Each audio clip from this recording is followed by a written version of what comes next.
Hi,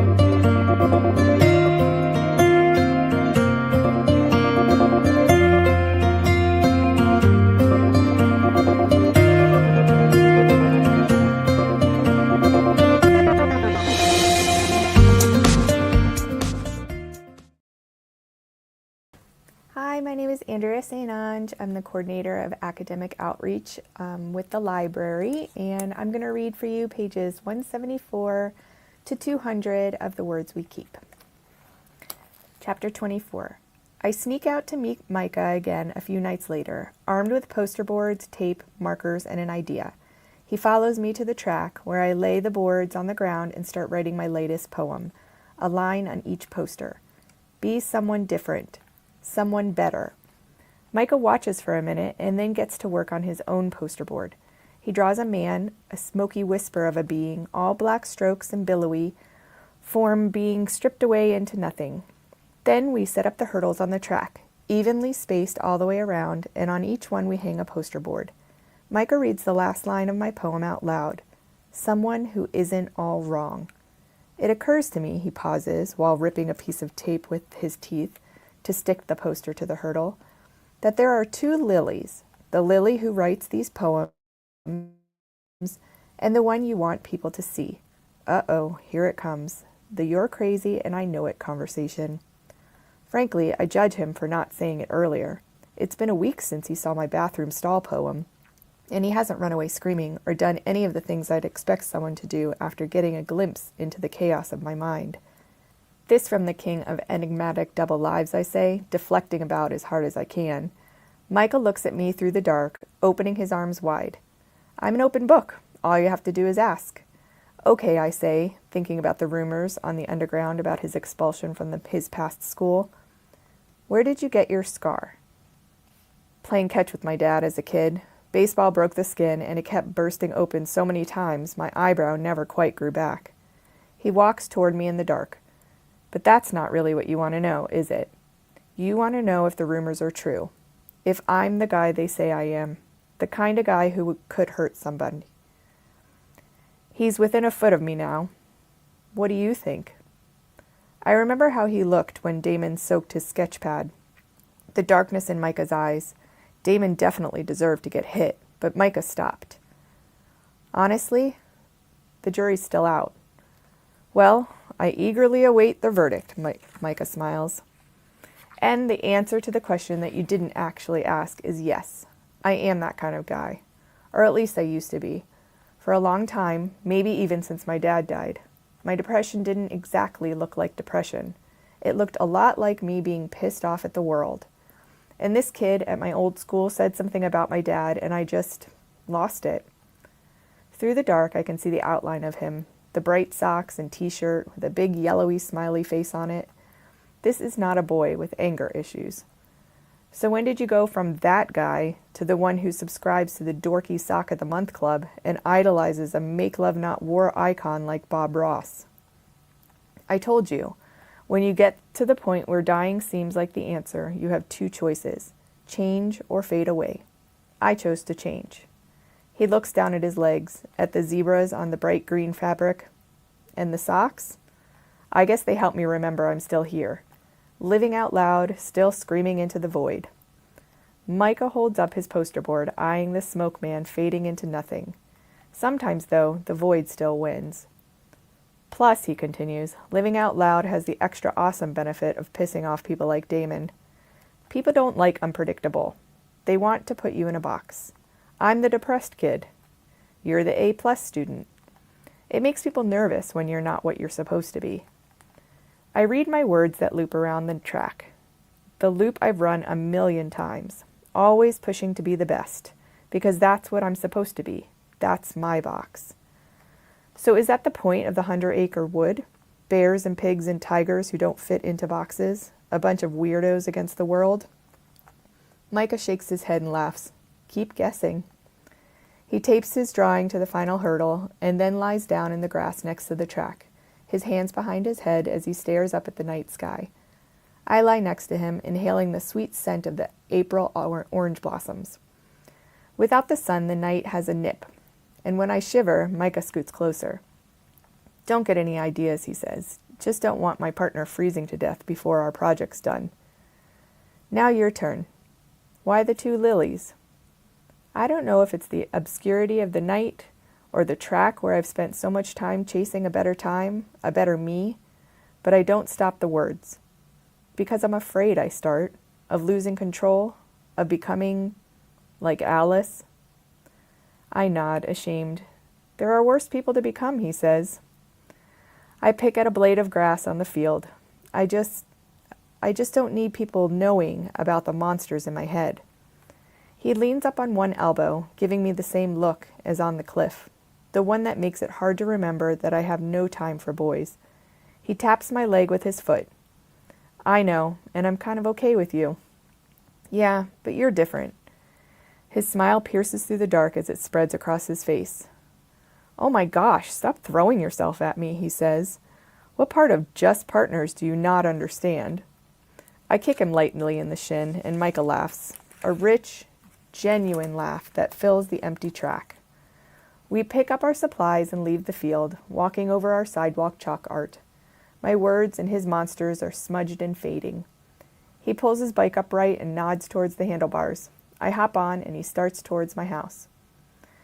I go to this therapy group a couple times a month, he says, while we ride. Just some Fairview friends and indigestible refreshments. But you could come if you want. You think I need therapy? I think everybody needs therapy. I turn my head to look at him in the dark, because I'm a head case. No, you're just ruining guerrilla poetry with this therapy talk. Is that what you're doing? The last thing I need right now is therapy. Someone with a degree on the wall diagnoses you, and suddenly that's all you are anymore. One more box, one more label. I'm not about to lie on some overpaid therapist's couch while looking at ink blots that are totally all penises. But you can't say they're penises, or you'll be diagnosed as a grade A sicko who wants to murder puppies or whatever. Wow. So that's a no to therapy? But you should talk to someone. What about Alice? Told you, not gonna happen, I say. Stick to your life and I'll stick to mine, she said. Still shutting you out?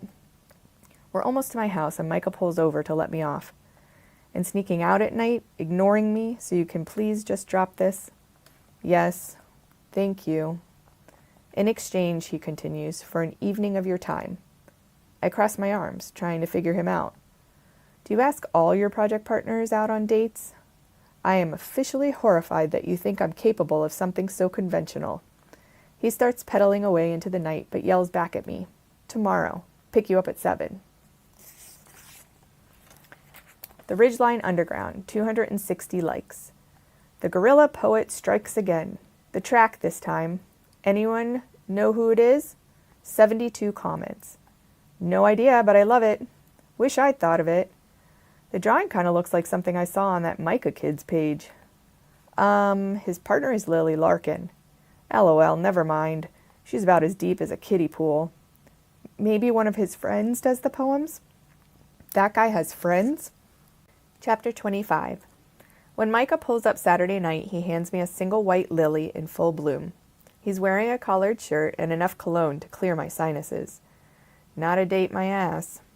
Thank you, I say before trying to jump into the car he's driving and get this show on the road, or at least away from my father, who has been informed by me that I'm going to a study session. Whoa, whoa, whoa. Isn't it customary to say hello to the parents, Micah says, holding out his hand and pulling me back out of the car. I trudge back out the door and call for Dad. He comes out of his office, taking off his reading glasses, clearly in a book daze. Micah, Dad, Micah, I say. Micah wipes his hands on his pants. Is he sweating? And reaches out. Dad takes his hand, eyebrows knit together in confusion. He's my partner in English contests, I say, jumping in, for the Berkeley summer program. Dad's eyes go back and forth from me to Micah and then to the lily in my hand. And I know Alice from Fairview, Micah says. You've raised 2 amazing daughters. 3, actually, Dad says, stiffening and crossing his arms over his chest while narrowing his eyes. So you were at Fairview? Micah rakes his fingers through his hair and undoes the top button of his shirt. Yes, sir. A little piece of me wants to die, 2 pieces actually, one for me and one for Micah, who is standing up so straight and smiling so hard that I worry he'll break his face. Seeing Micah, the boy from the 100-acre wood, who doesn't give one flying flip what the world thinks, trying to impress my dad makes me want to laugh. Or cry, I'm not sure which. I grab Micah by the arm. Well, we should go. Micah shoves his hand out again. Pleasure to meet you, sir. Dad doesn't even uncross his arms, just tells Micah I'll meet him by the car. I need a word with my amazing daughter. As soon as Micah's out the door, Dad looks from the lily in my hand to the shirt I'm wearing that shows a little more collarbone than he's used to, and whispers, Are you seeing this boy? He's my partner. Dad takes his glasses off and pinches the top of his nose. How well do you know him? Well enough to know that he's not going to murder me in a dark alley. I'm serious, Lil. Dad puts his hands on his hips, trying to look stern. It doesn't suit him. Dad, I say, Micah's a good guy. Trust me. Oh, I trust you. Margot has heard us whispering and has sidled up next to Dad, along with Stacy, who has just come in from teaching yoga. Lily has a date, Dad explains, as if he's just announced I have leprosy. It's not a date. Ooh, Margot coos, not helping at all. Stacy leans in close and whispers to match us. Last time I checked, Lily was almost an adult who has never given you a reason to worry. Dad pulls his glasses back on, studying me. Well, yes, but... Okay then, Stacy continues, stroking his arm.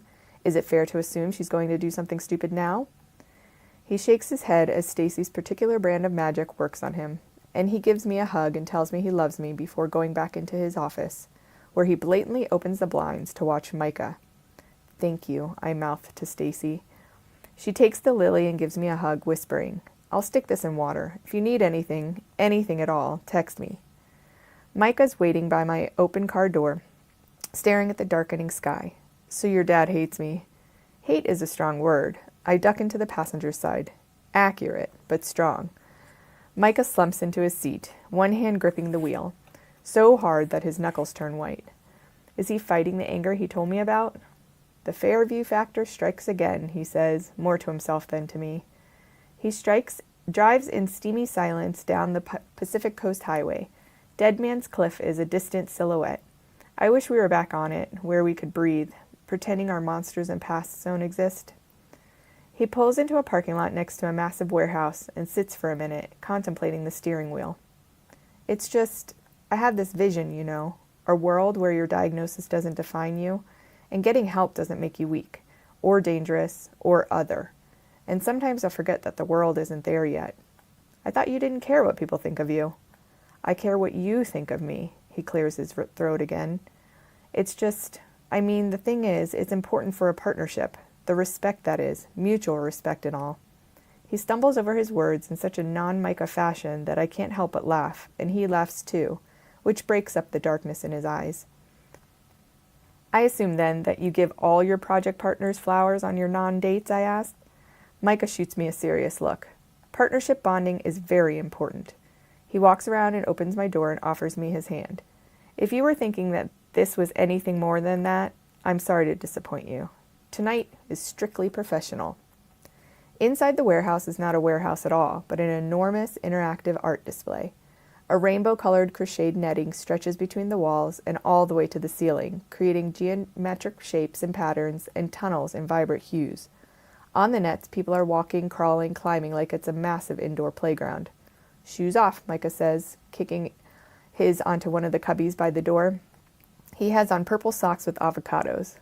Glad you're still you under that collar, I say, and Micah's off running like a little kid, jumping onto the netting, with me right behind him. It sways beneath my feet, but we keep climbing until we reach a rope tunnel filled with hundreds of plastic white balls. Micah's pushing through ahead of me and then disappears. A second later, he pops up by my side. See? Art can be fun. He laughs, and it's so infectious. I can't help laughing, too, as I swim through the balls, slipping and falling every few steps. I'll save you, he yells with mock heroicism. Hop on! I jump onto his back, and he crawls with me through the rest of the tunnel that ends in a large spider web. We tightrope walk on the webs until we reach the center and lie down on what is essentially a huge hammock, and we're both breathing hard from battling the balls. His arm is touching mine, and I'm aware of every inch of my skin touching his. But then he's up, and he's pulling me up, and we're tightrope walking again, and shooting down a slide that empties into a small, quiet room with white walls covered with red and white rectangular name tags that say, "Hello, I'm." In each blank, people have written words, "a superhero," "trying my best," "hyper," "in love," "the future." Micah tosses a pen and starts writing. I'm an artist, a work in progress, alive. And before I can overthink it, I write too.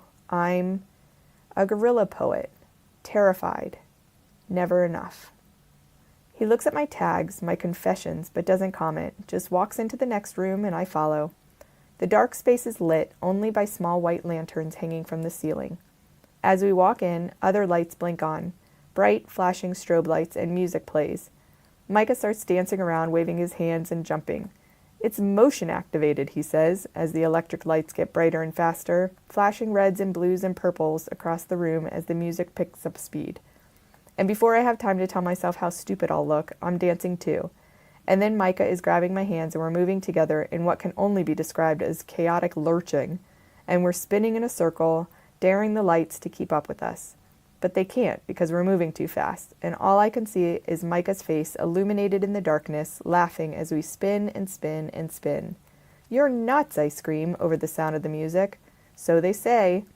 But then his usual smile fades, and he's slowing down, and I'm slowing down, and the music quiets and the lights dim, and it's just me and him and the darkness between us, and we're swaying to the slowing music, my hand still in his body pressed against mine, his chest expanding into me, still breathing hard. My own breath catches inside me because the lights from the hanging lanterns are just bright enough that I can see his eyes, and they're serious, and looking at my lips. And I think he might kiss me. Perhaps more alarming, I think I want him to. He leans his forward against mine, still swaying. "Lily," he says, half question, half declaration, and 100% longing.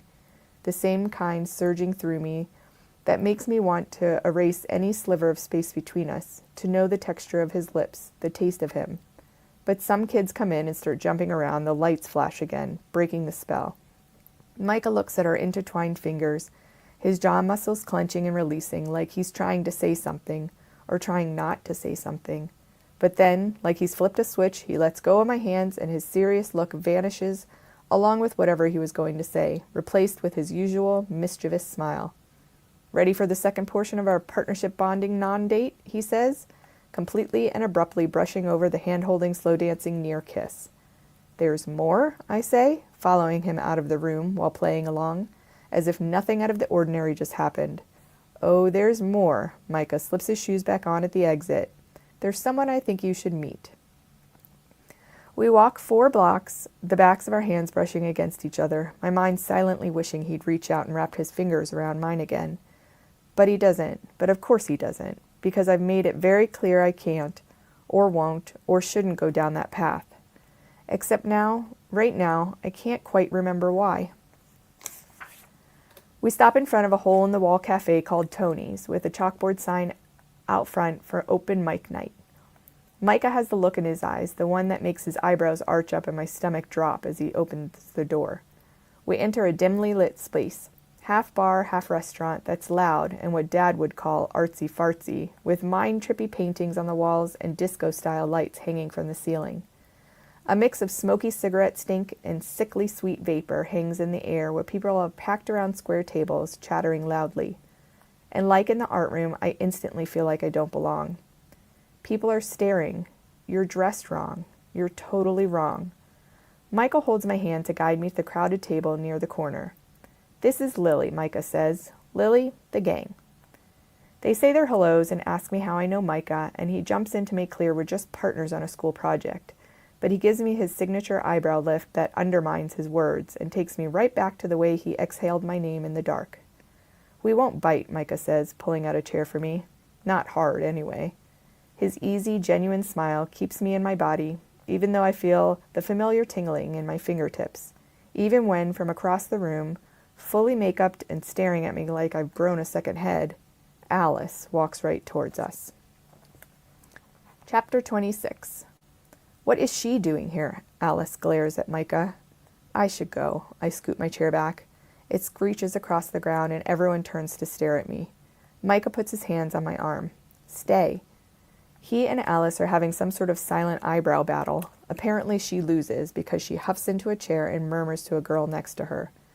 A man in an Afghan-style poncho with his hair wrapped into a man bun steps up onto a small stage at the front of the room. I laugh when everyone else does, except I'm not really listening, mostly deliberating ways to implode into stardust every time Alice shoots me serious side-eye. But now the poncho man is saying Alice's name, and she stands and walks up to the stage. Micah's smiling at me, mischief in his eyes, and Alice takes the mic. So I want to talk about being crazy, she says, her voice slightly unsteady. And no, I'm not talking about that one jerk who always says he's bipolar when the word he's looking for is jackass. The room titters with laughter. What is going on here? Since when does Alice do stand-up? But I was crazy before crazy was cool. She looks down at me and hesitates. I'm bipolar. When my doctor told me my diagnosis, I said, I don't know whether to laugh or cry. And she said, exactly. The room busts into laughter. I do too. Alice smiles, wide and bright, like the big sister of my childhood, and she stands a little straighter. She paces across the stage, easy, like she belongs up there. When the spotlight catches the waves in her hair, she looks exactly like Mom. I spent some time recently at a treatment center, which usually makes people feel sorry for me. But maybe we're not the crazy ones. She stops mid-stage and taps her fingers on her head. 3 meals a day and all the craft glue and glitter you can eat? Sign me up. She's incredible, working the room like so much clay in her hands. Micah looks at me, eyebrows raised like, what do you think? I shake my head as if to say, I can't believe it. And you want to feel the best stand-up comedian in the world? Give your show in front of a bunch of girls hopped up on happy pills. Instant ego boost. I mean, really, there's a lot of great things about being bipolar. Like one time, my boyfriend said, we're breaking up. I don't love you anymore. And I said, wait 10 minutes, I'll change. The guy behind us laughs so hard water comes out of his nose. On a more serious note, Alice says, lowering her voice, mental illness affects 1 out of 4 Americans. So think of your 3 closest friends. Picturing them? Now, if they all seem stable, I hate to tell you this. She holds the mic close, breathing into it ominously. You're the one. She waves to the audience. Thank you all, you've been great. The crowd claps wildly as she steps down. The girl at the table squeezes and side hugs her. Part of me is jealous of the girl hugging my sister, but another part, a much bigger part, is mesmerized. Because for the first time in forever, Alice is Alice. We end up driving home together thanks to some tricky carpool maneuvering by Micah. As I'm getting into her car, I whisper to him, it's not going to work. He feigns innocence. I have 0 idea what you're talking about. She does not want to talk to me about this. Then don't talk about this, he says. Just talk. In the car, the Alice from the stage has vaporized into the universe. Her laugh bouncing somewhere along the Milky Way, her jokes sucked into the black hole. At a stoplight, she turns toward me, her face tight. Why did you come? Micah brought me. Look, you're hanging out with Micah, fine. But I don't need you coming into my world, into the one place where I can be myself. You can't be yourself around me? You're joking, right? I see the way you all dance around me. You're always watching my every move, playing mental health detective from across the room. Dad wants to, cocoon me in bubble wrap. Stacy thinks that she can yoga me better. But with my friends, I'm not broken. I'm just me. The light turns and she slams her foot down hard, lurching us forward. But now Mr. Fix-It Micah and his compulsive need to meddle in people's lives has gone and messed it all up. Is this where you've been going at night? You got it, Sherlock. My friends from Fairview have been helping me practice my act. I have so many other questions I want to ask now that the topic is out there, ripe for the picking. What does bipolar feel like? Do you have panic attacks? Circling thoughts? What about scratching your skin until you bleed? Is that part of it? Or is that just me? What's me and what's the disease? And what's you? And what in the hell is normal? But Micah's voice repeats in my head, just talk. So even though I want to spew my questions at her rapid fire, I choose my words carefully. You were amazing up there. Thanks, she says dismissively, pretending to be enormously interested in the left-hand turn. How did you learn to do that? We had a performance club at Fairview. Well, seriously, you were hilarious. The guy behind me literally spewed water out of his nose. I'm not even kidding. I saw that. She untenses slightly, but doesn't look at me. I could barely keep it together. You couldn't tell. You were a pro. And you seemed really happy up there. It's a pretty big rush. Alice sneaks a quick glance in my direction. That's it? That's all you want to know? Yeah, I didn't know you didn't want me there. But I'm glad I got to see that.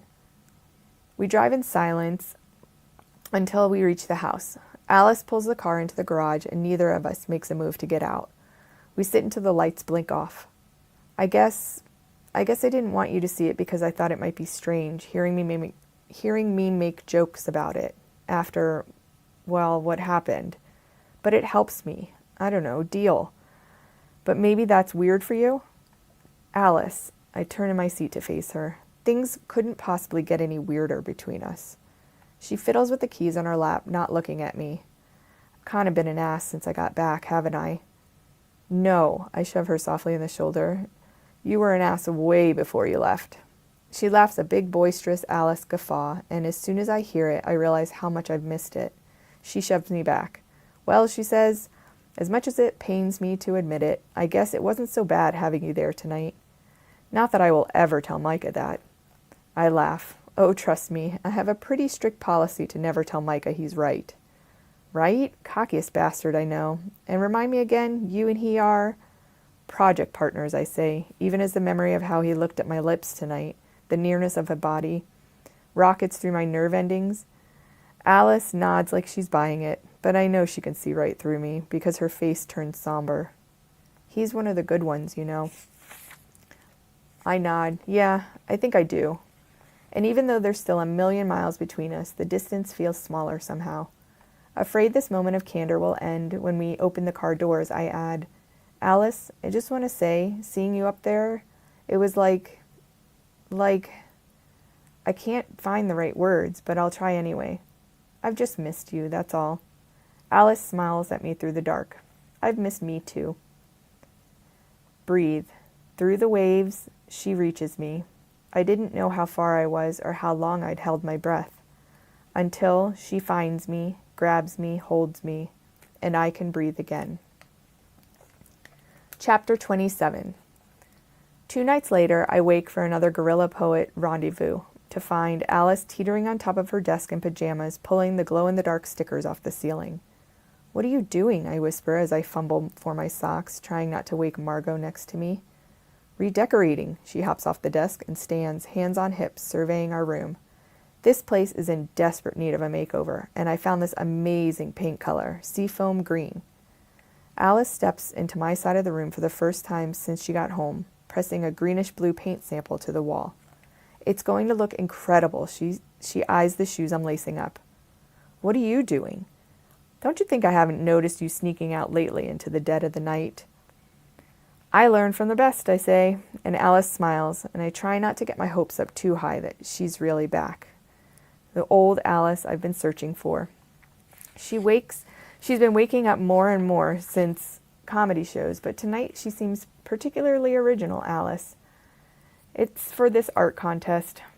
It has to be done at night? Yeah. She cocks her head to the side like she's trying to understand my intentionally vague answers. Could this have anything to do with Micah? She smiles the most Alice-like smile she's given me in a long time, as she holds up another paint sample to the wall, and I decide I agree with her. A fresh start is exactly what this room needs. I finish tying my shoes and hold a hoodie out to her. Do you want me to come? She's dressed in 2 minutes flat, like she's eager as I am to resurrect the old Alice, the girl who always was up for an adventure. We tiptoe down the stairs. Alice recoils when her foot sits off the creaky wood. She covers her mouth, eyes smiling. Suddenly we're 8 and 10 again, sneaking down on Christmas morning to shake all the presents before Dad gets up. We walk the fog-filled streets towards the school, the eeriness of this 1 a.m. silence surrounding us. We don't talk, but it feels nice not to walk alone. The heady smell of jasmine in the air. Micah already is at the school, lying on the grass next to his bike, looking at the stars. He hops up when he sees us. "What's this? A visitor?" "Yes, but to what? I'm still not sure," Alice says, looking from me to him and back again. "What's this all about?" Micah opens his arms wide. "This? Why, this is the nightly meeting of the GPRH." "The what now?" Alice says. "The Guerrilla Poets of Ridgeline High." I lower Micah's arms. The name's a work in progress. I've said it before, dear Lily. We are all a work in progress. He smiles at me, and it sets off a storm of butterflies in my stomach. We really haven't talked since our not date, or addressed the way our bodies swayed together, or how every time I close my eyes, I can still feel him against me. "Wait," Alice says, looking at the chalk in Micah's hands. "You're the anonymous poets?" "How do you know about that?" I ask. "Ridgeline Underground, of course. A girl's got to keep up on the local gossip." Micah elbows me. "See, we're famous." I shake my head. Nope, nope, nope. Not famous. Anonymous. And that's how it has to stay. Agreed? I turn a finger to Micah and then Alice, waiting for each to nod in agreement. "Well, whatever. I just can't believe it's you guys," Alice says. "Who writes the poems?" "I do." "You do?" She leans back slightly, eyes narrowing like she doesn't quite believe it. "Huh." Micah holds up a bucket of chalk. "Shall we?" He's also brought a bunch of magnetic poetry strips to scatter anywhere they'll stick. Alice goes to scope out magnetic hot spots while Micah and I start on the chalk outside the front doors. Since our original art has faded away, I write my latest poem about Alice saving me in the ocean. Through the waves she reaches me, while he draws two hands clasped together. "So about the other night," he says, clearing his throat. I don't usually make a habit of slow dancing with my project partners. I focus intently on the chalk pressing into the pavement as he continues. And maybe it was nothing, and I definitely don't want to misread signals again, but for a second there it felt like, I don't know, it felt like something. He scans my face. Or maybe, he clears his throat again, looking away from me, or maybe we were just high on art and had a moment of artistic indiscretion. He says this like a question, one I'm supposed to answer, and the answer is that it is not a moment of indiscretion. It was a moment of truth. I know what friendship feels like, and this is not it. You don't know the outline of your friend's jawlines, or feel a jolt when you hear his name. You're not aware of exactly where a friend's body is in relation to yours, and you definitely don't lie in bed replaying the hungry way he said your name in the dark, the voracious way he looked at your lips. But that's not part of the plan. You have to focus, for your family, for your future. So, even though I want to tell him I felt a spark in the darkness too, I don't. I can't. Totally an art high, I say. Bad case of guerrilla poets gone wild. Totally, Micah says. I know his face all too well to believe it. Alice returns, clearly sensing the awkward tension, but she launches into a full report on bleachers and light poles where the magnetic poetry will stick. She watches as I finish my poem, and I can breathe again. It's about us, I say, about the day at the beach. When we swam out too far? Alice nods. And when we made it back to shore, Dad hugged us so hard we almost broke. He'll probably want to kill us for going out so far. But you were fearless, making up stuff about being explorers. She smiles absently, as if she's caught up in the memory of her own. I don't remember feeling all that fearless. She surfaces from her memory and looks around the school grounds. So you only do it outside? Mostly, and usually at night. She studies the school building, and for the first time since she got home, she has a true Alice spark in her eyes. What if I knew a way in? I mean, wouldn't it be totally badass to take your guerrilla poetry inside? Micah shakes his head. No way. Hold up, I say, my brain zapping with possibility, the same way it did when I first got this whole random acts of poetry idea. If we go in, we could do something big, like a guerrilla takeover. Lil, but before either of us can say any more, Alice is off, running towards the school. She disappears around the side of the building and then reappears on top of the roof 30 seconds later. It's open! Alice's voice reverberates in the night. She beckons us from the roof, Her eyes light up so bright I can see them from here. Micah stares at me. Your call, Larkin. I think out loud, half trying to convince Micah and half myself. Something like this could be just what we need to win. Plus, Alice is looking down at me, eyes wide. She looks alive and wild like the Alice from my memories. I know it's crazy, I say, but then again, who isn't a little nuts in the 100-acre wood? Micah looks at me again, trying to act stern, but the upturn of his lips gives him away. Part of me thinks that this is the worst idea ever, but another part of me, one that is making my heart race, wants to go on another adventure with my big, brave sister. I toss the chalk into the bucket. Let's do it.